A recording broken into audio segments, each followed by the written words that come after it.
बिस्मिल्लाहिर्रहमानिर्रहीम। अस्सलाम वालेकुम। Welcome to my YouTube channel. आज मैं शेयर कर रही हूँ अपने चैनल पर बहुत मज़ेदार और बहुत ही जूसी टाइप के शामी कबाब की रेसिपी। आई होप आपको पसंद आएगी। तो इससे पहले कि मेरे चैनल को अगर अब तक सब्सक्राइब नहीं किया है, चैनल को सब्सक्राइब कीजिए, बेल का आइकन प्रेस कीजिए हर आने वाली न्यू वीडियो की नोटिफिकेशन के लिए।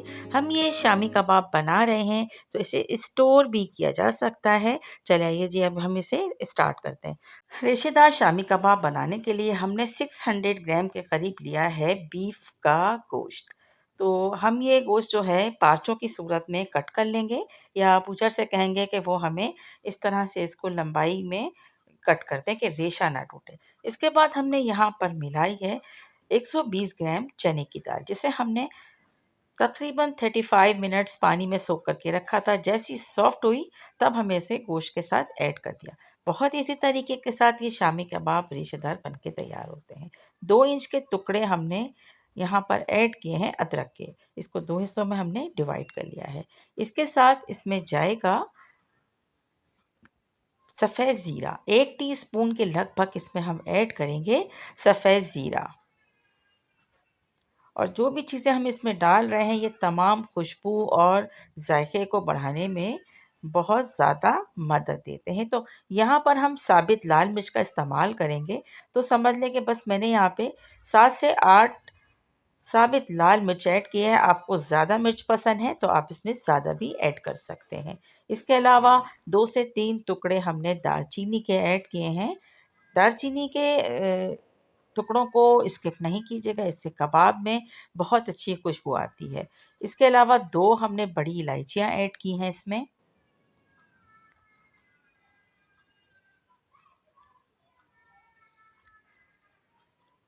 साथ साथ इसमें हमने तकरीबन 2 स्मॉल साइज़ की प्याज को 2 टुकड़ों में कट करके डाला है।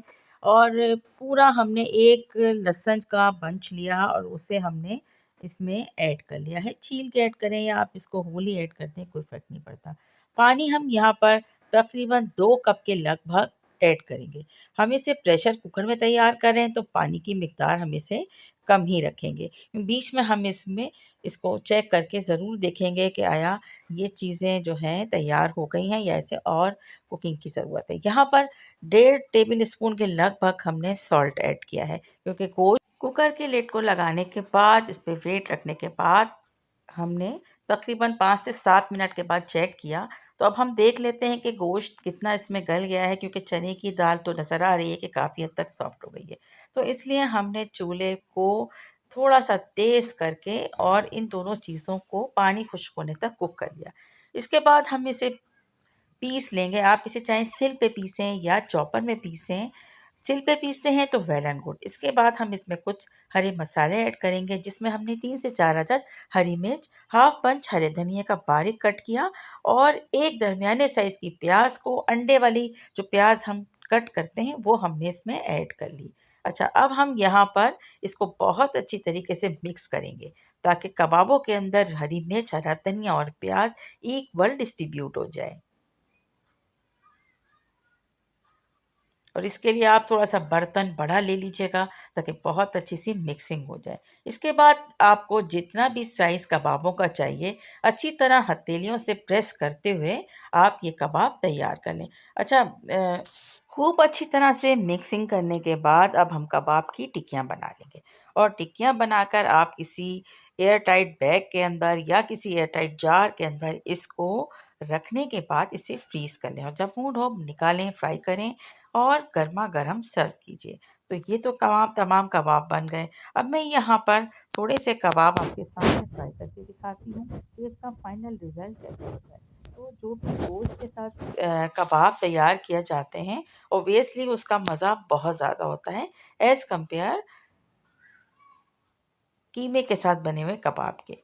तो इस तरीके को आप चिकन के साथ, मटन के साथ भी बना सकते हैं। बहुत ही मज़ेदार और रेज़ेदार से ये कबाब तैयार हैं। आप लोग ज़रूर ट्राई कीजिएगा, यकीन करें मज़ा आ जाएगा। कोई भी चीज़ हो, आपको बच्चों को लंच में देना हो, बर्गर बनाना हो या पुलाव, मटर पुलाव के साथ सर्व करना हो। तो रेसिपी को देखने का बहुत शुक्रिया। रेसिपी पसंद आई है इसे लाइक, कमेंट, शेयर ज़रूर कीजिएगा। Thanks for watching. Take care. अल्लाह हाफ़िज़।